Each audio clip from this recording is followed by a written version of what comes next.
샬롬, 류 선생의 구속사 전국열차, 유도순 목사님의 신구약 성경 파노라마를 낭독하는 시간입니다. 지금은 누가복음 파노라마 24장 마지막 장입니다. 이루어져야 하리라 한 말이 이것이라. 마지막 장에 이르렀습니다. 마지막 장의 내용은 예수님이 부활하셔서 제자들에게 보이시고 사명을 주신 후에 승천하시는 내용입니다.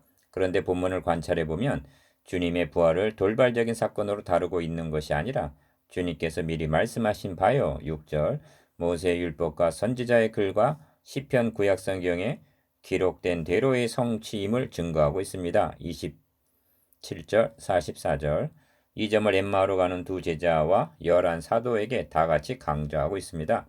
그러므로 주님의 부활을 믿지 못해 하는 제자들에게 그 자체를 책망하시기에 앞서 선지자들이 말한 모든 것을 마음에 더디 믿는 25절 다시 말하면 성경에 대한 불신앙을 책망하고 계심을 보게 됩니다. 이 점은 엠마오의 두 제자의 눈이 밝아져 주님을 알아보게 되고 마음이 뜨거워지는 과정에서도 나타납니다. 그들은 부활하신 주님을 보았기 때문에 눈이 밝아진 것이 아니라 모든 성경에 쓴 바 자기에 관한 것을 자세히 설명하여 27절 주님을 듣고 깨닫게 되었을 때 눈이 밝아지고 마음이 뜨거워졌던 것입니다. 누가는 복음서를 우리 중에 이루어진 사실에 대하여 하고 시작했습니다. 1장 1절 이제 복음서를 기록된 모든 것이 이루어져야 하리라 한 말이 이것이라 하고 44절 이루심으로 끝맺고 있는 것입니다. 누가 복음서만 이루심으로 끝나는 것이 아닙니다. 성경 전체가 이루었도다. 나는 알파 오메가요 처음과 나중이라고 계시록 21장 6절 이루심으로 대단원의 막을 내리고 있는 것입니다. 주님이 받으신 고난도 이루어져야 하리라 한 것이었습니다. 주님의 부활도 이루어져야 하리라 한 것이었습니다. 승천하셔서 영광 받으심도 이루어져야 하리라 한 것이었습니다.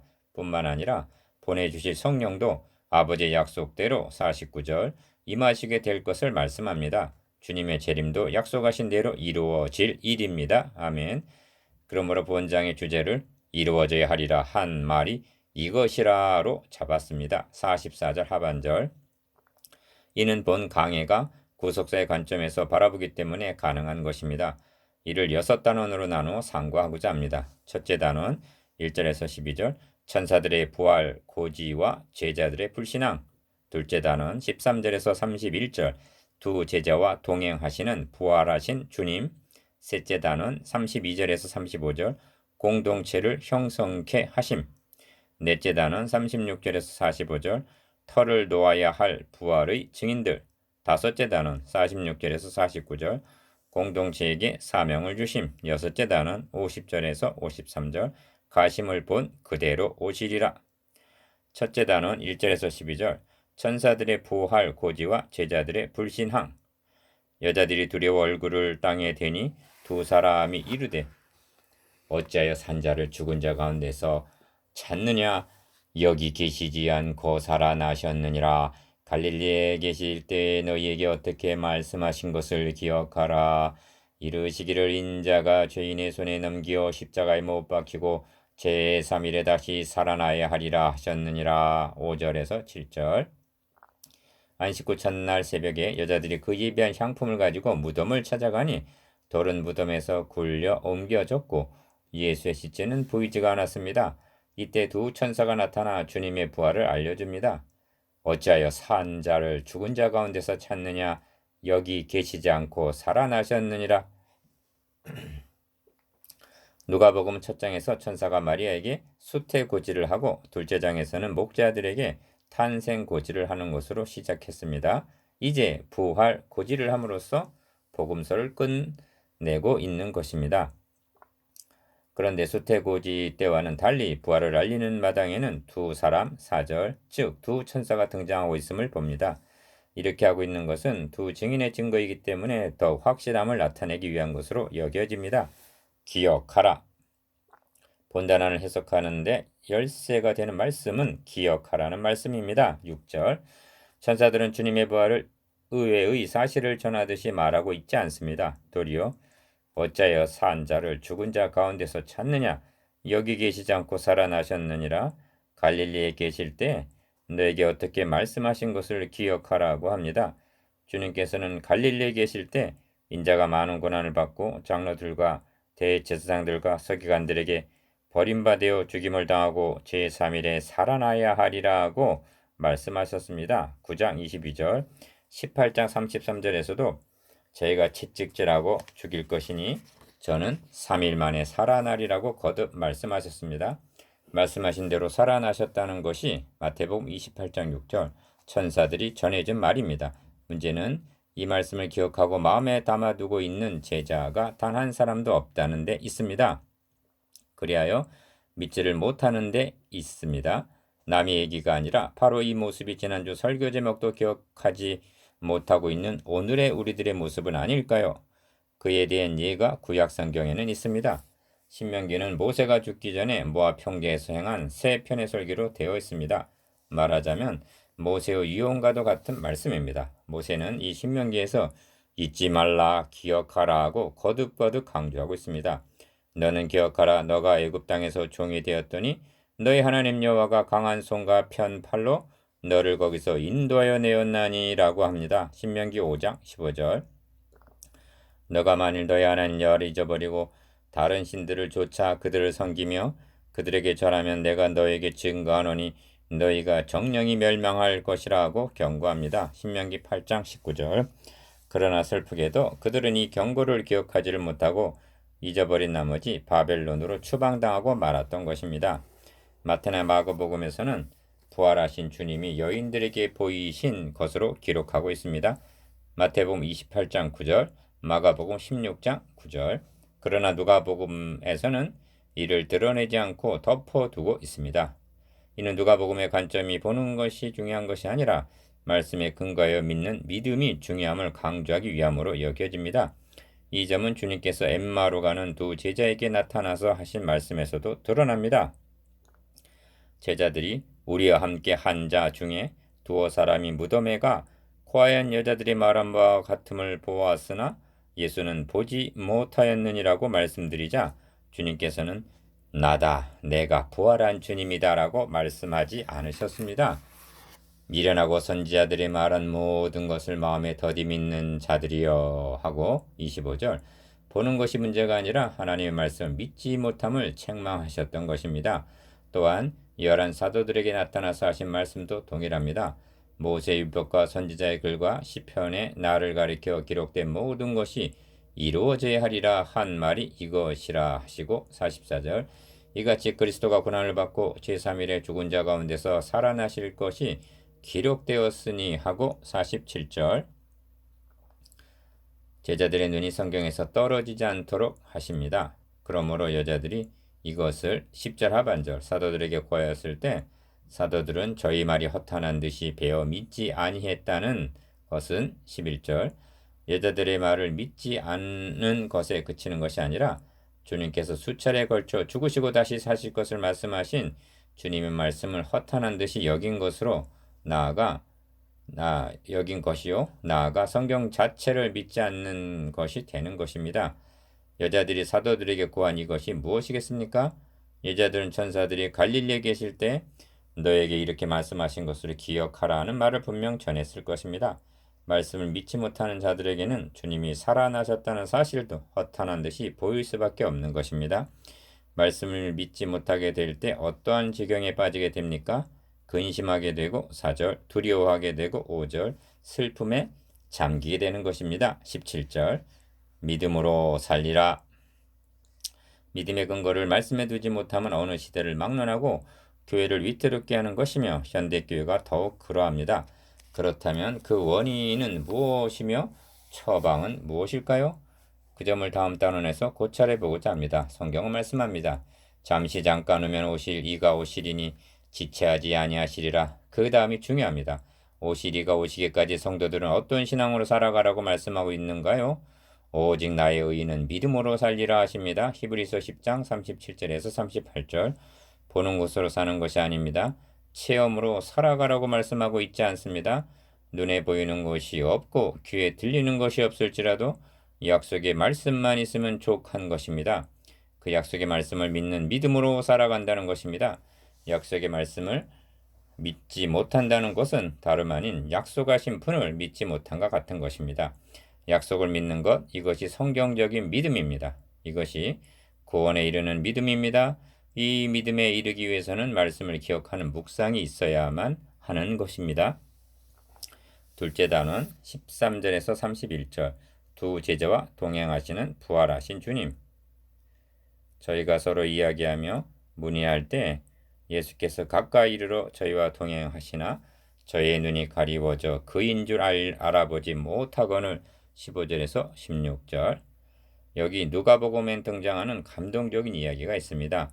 이스라엘을 구속할 자로 바라고. 21절. 3년이나 따르던 주님이 십자가에 처형되고 시신마저 잃어버린 두 제자는 만사가 끝장이라는 심정으로 슬픔에 잠겨 고향으로 내려가고 있었습니다. 그들에게 부활하신 예수께서 가까이 이르러 저희와 동행하여 주신 것입니다. 15절. 그러나 저들은 기뻐하지를 못하고 슬픈 빛을 띠고 머물러 서더라고 합니다. 17절. 무엇이 문제입니까? 저의 눈이 가리워져서 그인 줄 알아보지 못했기 때문입니다. 그러므로 본 단어를 해석하는 열쇠는 어찌하여 제자들의 눈이 가리워졌는가를 규명하는 데 있다 하겠습니다. 이는 저들의 문제만이 아니기 때문입니다. 왜냐하면 주님은 볼저다 내가 세상 끝날까지 너희와 항상 함께 있으리라고 말씀하시고 오늘도 우리와 동행하여 주시건만 제자들의 눈이 가리워져서 알아보지를 못하고 근심과 두려움과 슬픔에 잠겨 있기 때문입니다. 성경을 더디 믿는 자들, 그렇다면 무엇이 제자들의 눈을 가리워지게 했단 말인가요? 이를 알기 위해서는 주님께서 제자들의 눈이 가리워지게 된 원인을 무엇이라 진단하시고 어떻게 치료하여 주셨는가를 주의 깊게 관찰해 보면 깨닫게 됩니다. 주님의 첫 말씀은 미련하고 선지자들이 말한 모든 것을 마음에 더디 믿는 자들이여입니다. 이것이 주님의 진단입니다. 저들이 소경이 된 원인은 선지자들이 말한 모든 것을 더디 믿는, 다시 말하면 말씀에 대한 불신앙이 있었던 것입니다. 선지자들은 그리스도가 이런 고난을 받고 자기 영광에 들어가야 할 것을 예언하였습니다. 주님께서도 이 말씀에 근거하여 고난 받으실 것과 다시 사실 것을 갈릴리에 계실 때 여러 번 반복해서 말씀하셨습니다. 그러나 제자들은 이를 기억하고 믿고 있었던 것이 아니라 마이동풍식으로 흘려 떠내려 보내고 말았습니다. 히브리서 2장 1절. 그래서 첫째 단원에서도 천사는 무덤을 찾은 여인들에게 갈릴리에 계실 때 너희에게 어떻게 말씀하신 것을 기억하라고 일깨워 주었던 것입니다. 성경은 말씀합니다. 저희와 같이 우리도 복음 전함을 받은 자이나 그러나 그 들은 바 말씀이 저에게 유익되지 못한 것은 듣는 자가 믿음을 허업지 아니함이라. 히브리서 4장 2절. 그렇다면 주님은 이를 어떻게 치료해 주셨는가요? 이에 모세와 및 모든 선지자의 글로 시작하여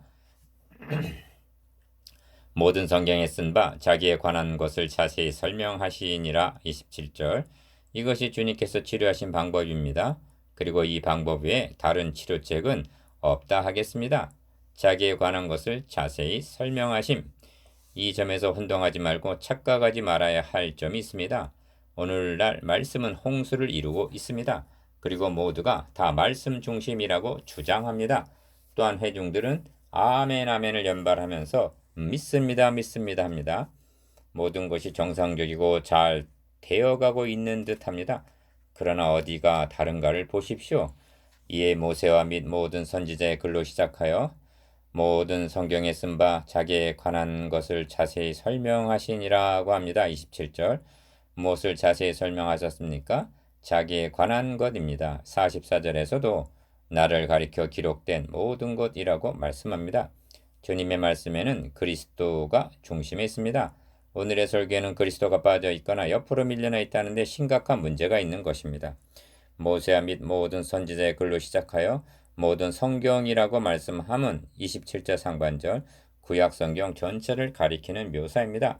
44절에서도 곧 모세의 율법과 선지자의 글과 시편이라고 말씀하고 있는데 유대인들은 구약 성경을 이렇게 분류하고 있었던 것입니다. 주님은 구약 성경 전체를 들어서 자세히 설명하신 것입니다. 무엇을 말입니까? 자기에 관한 것입니다. 27절 하반절. 나를 가리켜 기록된 모든 것이라고 말씀합니다. 44절.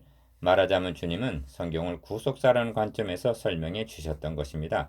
이렇게 할 때 성도들은 하나님의 말씀의 진실됨을 깨닫게 되고 믿음의 근거를 말씀에 두게 되는 것입니다. 요한복음 5장 39절에서 주님은 유대인들에게 이렇게 말씀하셨습니다. 너희가 성경에서 영생을 얻는 줄 생각하고 성경을 상고하거니와 이 성경이 곧 내게 대하여 증거하는 것이로다. 요한복음 5장 39절. 여기에 성경의 중심이 있습니다. 성경의 중심은 설교에 있어서도 중심이 되어야 마땅합니다. 설교의 중심을 교훈에 두고 있지 않습니까?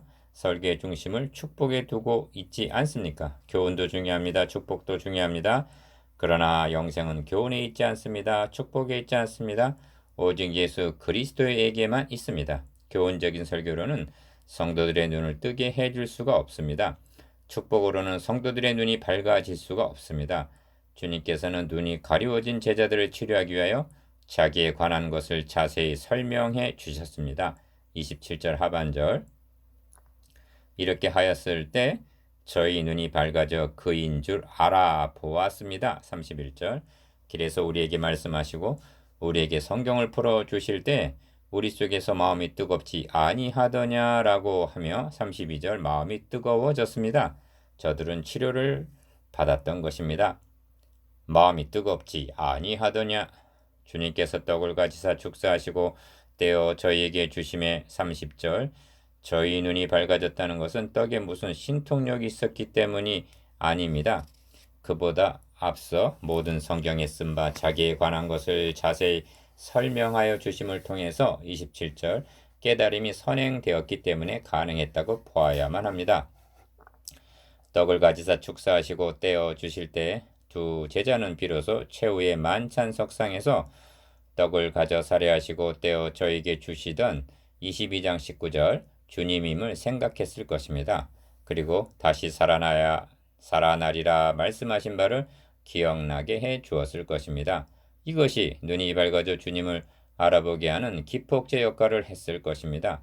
오늘날 밝아져야 할 눈은 육신의 눈이 아닙니다.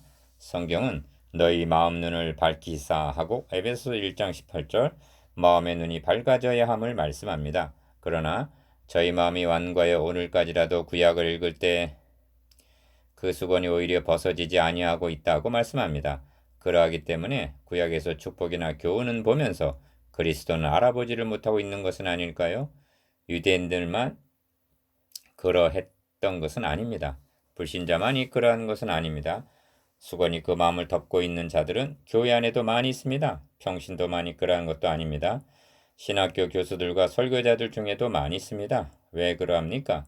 이 세상 신이 복음을 가리워서 그리스도의 영광의 복음의 광채가 비치지 못하도록 방해를 하고 있기 때문입니다. 고린도후서 4장 3절에서 4절. 그러나 언제든지 주께서 돌아가면 그 수건이 벗어지리라고 말씀합니다.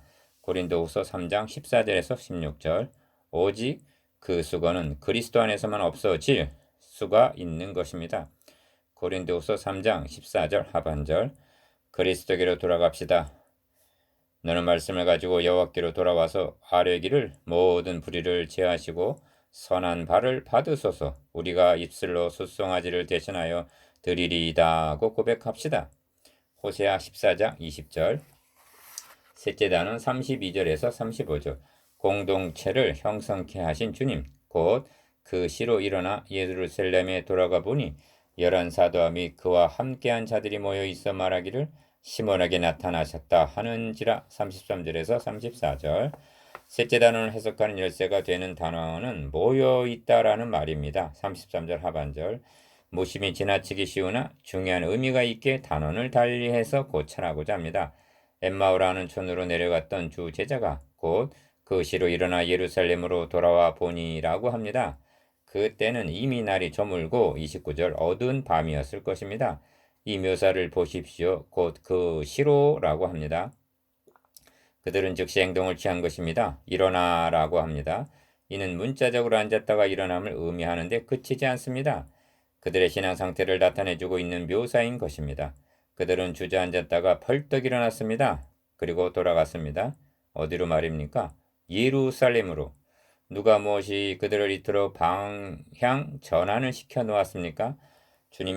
주님이십니다. 부활하신 주님의 흡인력이 이렇게 변화시켜 놓았던 것입니다. 좀 더 나아간다면 자세히 설명하여 주신 말씀의 능력이 저들의 눈을 밝게 해 주었고 돌아오게 했던 것입니다. 와보니 자신들만이 아니었습니다. 11사도와 및 그와 함께한 자들이 모여 있었다고 말씀합니다. 이것은 작은 일이 아닙니다. 12절에 의하면 베드로는 주님의 시체가 없어진 것을 확인하고는 분명 집으로 돌아가니라고 말씀하고 있습니다. 이어서 두 제자는 예루살렘에서 25일이 되는 촌으로 내려가고 있음을 봅니다.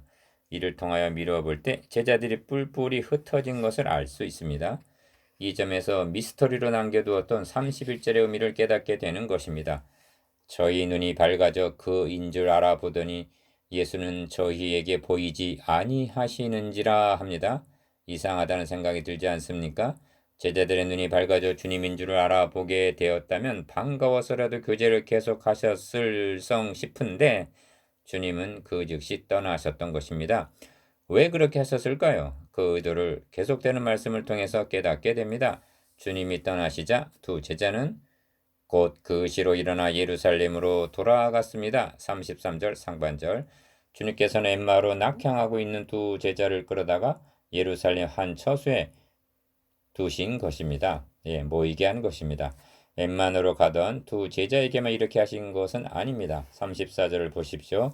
주께서 과연 살아나시고 시몬에게 나타나셨다고 말씀합니다. 된 일을 기이 여기며 집으로 돌아갔던 12절 하반절 베드로에게도 주님께서 나타나서 그리로 데리고 오신 것입니다. 이 점을 성경은 이렇게 예언하고 있습니다. 만군의 여호와가 말하노라 가라 깨어서 내 목자 내 짝된 자를 치라. 목자를 치면 양이 흩어지려니와 작은 자들 위에는 내가 내 손을 들이우리라. 스가랴 13장 7절. 주님은 이 구절을 인용하셔서 오늘 밤에 너희가 다 나를 버리리라. 기록된 바 내가 목자를 치리니 양의 떼가 흩어지리라 하였느니라고 말씀하셨습니다. 그러나 내가 살아난 후에 너희보다 먼저 갈릴리로 가리라고 하심으로 마태복음 26장 31절에서 32절 작은 자들 위에는 내 손을 들이우실 것을 말씀하셨습니다. 스가랴 13장 7절 하반절. 이렇게 해서 모인 무리의 수가 한 120명이나 되더라고 합니다. 사도행전 1장 15절. 작은 자들 위에 손을 들이워 주신 주님. 그렇다면 주님은 왜 이렇게 하셨을까요? 몸된 교회 곧 공동체를 이루기 하시기 위해서였습니다. 주님은 몸을 이루게 하시고 각 사람을 몸된 교회의 지체가 되게 하셨습니다. 그리고 그 모인 몸된 교회 위에 성령을 임하시고 사명을 부여하셔서 감당케 하기를 원하셨던 것입니다. 만일 이렇게 하심이 없이 각 사람에게 개별적으로 접촉하셨다면 어떤 현상이 나타나게 되었을까요? 혼란과 분쟁과 신비주의에 빠지게 되었을 것이요. 결국 언어가 혼잡됨으로 쌓기를 중단한 창세기 11장 7절 바벨탑같이 되고 말았을 것입니다. 그래서 주님은 저들이 그인 줄 알아보자 곧 떠나셨던 것입니다. 성경은 말씀합니다. 몸 가운데서 분쟁이 없고 오직 여러 지체가 서로 같이하여 돌아보게 하셨으니 만일 한 지체가 고통을 받으면 모든 지체도 함께 고통을 받고 한 지체가 영광을 얻으면 모든 지체도 함께 즐거워하나니 너희는 그리스도의 몸이요 지체의 각 부분이라. 고린도전서 12장 26절에서 27절.